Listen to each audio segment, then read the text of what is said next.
this is across the board now. Meanwhile, the White House continues to shield the president, apparently, from reporters' questions. Yesterday, a White House official warned reporters to not even think about asking President Biden questions at a roundtable event. And it's not the first time this sort of thing has happened. I'm not supposed to take any questions. I'm not supposed to be having this press conference. As usual, folks, they gave me a list of the people I'm going to call on. They gave me a list here. The first person I was instructed to call on was Kelly O'Donnell of NBC.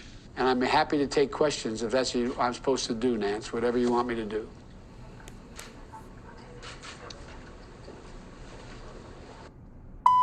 I'm sorry, this last question I'll take, and I'm really gonna be in trouble.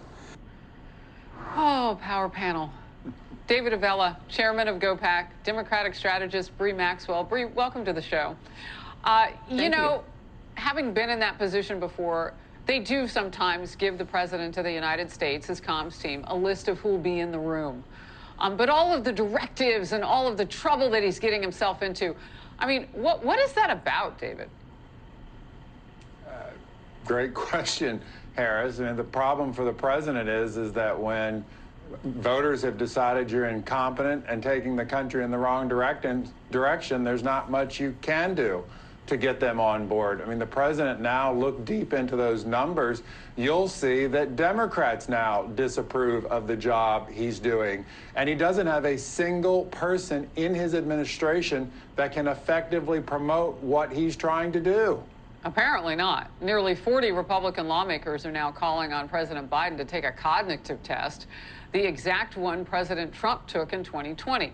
In a letter to the president himself, the lawmakers say his, quote, mental decline has become more apparent over the past 2 years. Bree, your reaction. So, look, I don't think that, so I agree that the president should probably take the cognitive test, right? You do? Because President Trump set the precedents before. So, yes, I believe he should take it, but I believe it's also an attack on his age and his mental capacity.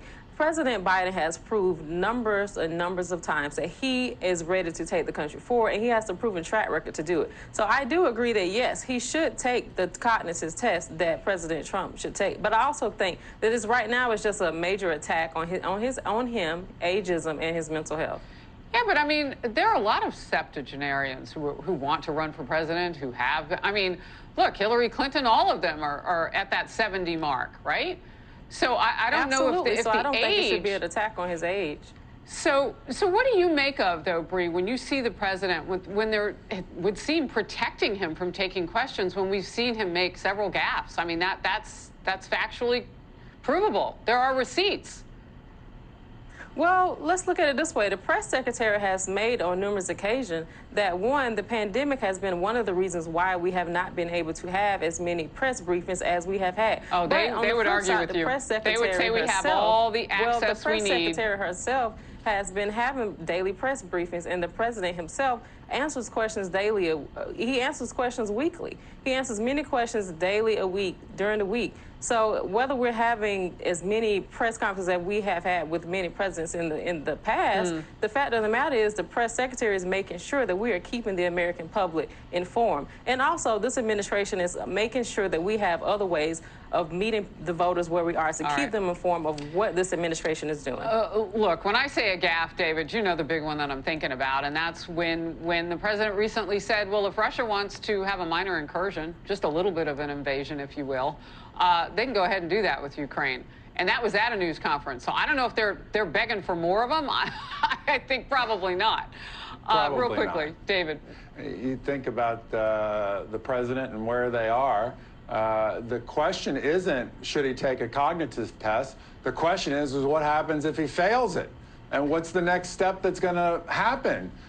And his best chance to get voters back on board, thinking about the poll numbers for a second, would be to hug Bernie Sanders and Elizabeth Warren more, to get Democrats back on board with him, to get him out of the 30s.